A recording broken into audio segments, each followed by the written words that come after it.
Eh bien les amis, ça vous dit pas d'être un Highlander du côté de Marvel ?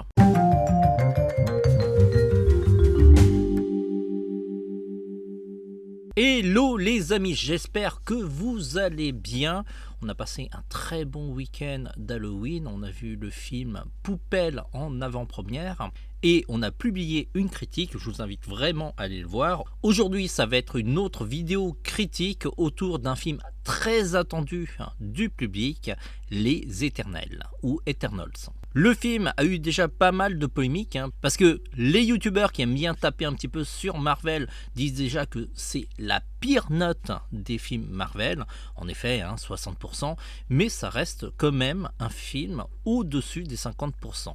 Certes, il est beaucoup plus clivant que les autres films et on va vous expliquer pourquoi on l'a trouvé pas si mal. Alors, côté pitch, on va essayer de vous spoiler le moins possible. Les Éternels sont des êtres qui vivent hyper longtemps et ils sont venus sur Terre depuis des lustres. Alors ils viennent dans un but, c'est se fighter avec des monstres qui s'appellent des déviants. Alors ces déviants, ce qu'ils aiment c'est la chair humaine et on sert un petit peu de bétail pour eux. Heureusement, les Éternels sont là pour nous protéger depuis la nuit des temps et d'une certaine manière, c'est grâce à eux que les mythes et légendes sont nés comme Athéna, Hermès et plein d'autres. Nous sommes juste après Endgame et deux Éternels se font attaquer par un déviant. Alors déjà, ils sont surpris parce qu'ils pensent que la plupart des déviants avaient été éradiqués de la planète, ratés. Et en plus, ils s'aperçoivent que ces nouveaux déviants ont tendance à s'attaquer aux Éternels.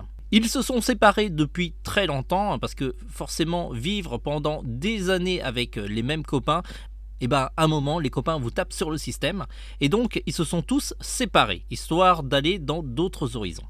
Comme ils font face à un nouveau danger, ils décident dès lors de chercher leur autre coéquipier éternel pour leur prévenir du danger et éventuellement de décider des actions à faire. La première chose qu'on doit savoir de la réalisatrice, elle s'appelle Chloé Zhao. Elle a été primée d'un Oscar récemment pour Nomadland et c'est plutôt une réalisatrice de films d'auteur. Et du coup, il était évident que le ton des Éternels n'aurait pas la même saveur que les autres films Marvel. De ce côté-là, on peut dire chapeau au studio Marvel d'avoir laissé une certaine liberté à leur réalisatrice, et c'est tant mieux parce que ça lui permet de s'exprimer. Mais d'un autre côté, ça peut fâcher tout un pan du public qui est habitué à des blockbusters de type Marvel depuis longtemps. Nous, on a déjà vu Nomadland et on a beaucoup aimé, c'est un film assez intimiste.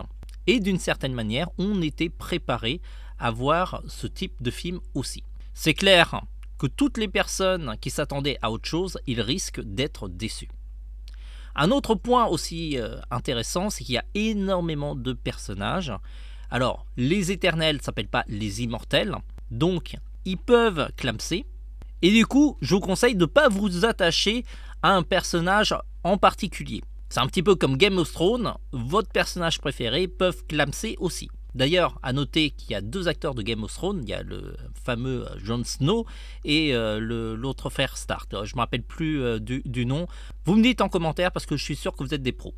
On apprend beaucoup de choses sur ces personnages, des êtres, on va dire, célestes. Et la fin du film laisse une certaine ouverture très intéressante. Le film regorge d'action.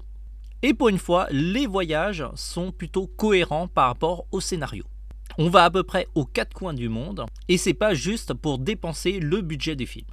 La musique n'est pas forcément marquante, en tout cas elle m'a pas énormément touché. C'est un petit peu toujours le parent pauvre, il n'y a que Avenger ou Captain America qui sort un petit peu du lot.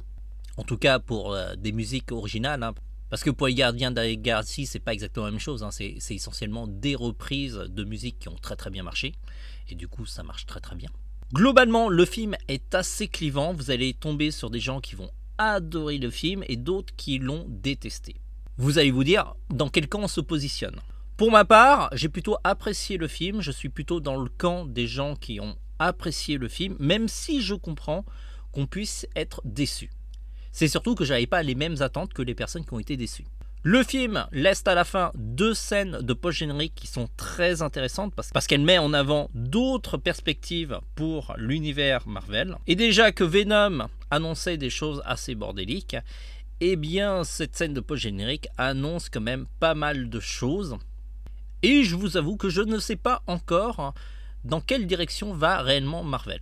Est-ce que ces éléments-là vont servir pour d'autres films ou servir pour un autre Avenger ? Je pensais que pour les Eternals, on aurait des éléments de réponse qui allaient compléter un petit peu la scène de post-générique de Shang-Chi, mais ce n'est pas du tout le cas. À moins que je n'ai rien compris, parce que je ne suis pas un pro des comics. Globalement, j'ai apprécié le film. C'est sans doute un Marvel qui ne sera pas destiné à tous les publics. Pour faire simple, c'est peut-être le premier film Marvel d'auteur. Donc vous êtes prévenus si vous attendez un blockbuster. On lui donne la note de 4,5 sur 5, c'est plutôt une bonne note. On ne lui donne pas 5 sur 5 parce que le film n'a pas réussi vraiment à fédérer tout le monde et il est ultra clivant. En tout cas, on vous encourage à aller le découvrir histoire de vous faire votre propre idée. Et en plus, vous allez revenir et nous dire si on a totalement raison ou totalement tort, que notre avis est complètement biaisé. Laissez vos commentaires, comme ça donnera d'autres sons de cloche que la nôtre. Et puis vous pouvez aussi faire plus simple en likant ou dislikant. En tout cas, si cette critique vous a plu, on sera ravis de vous compter parmi nos abonnés. On se dit à très vite. En attendant, allez voir Les Éternels qui sort ce mercredi.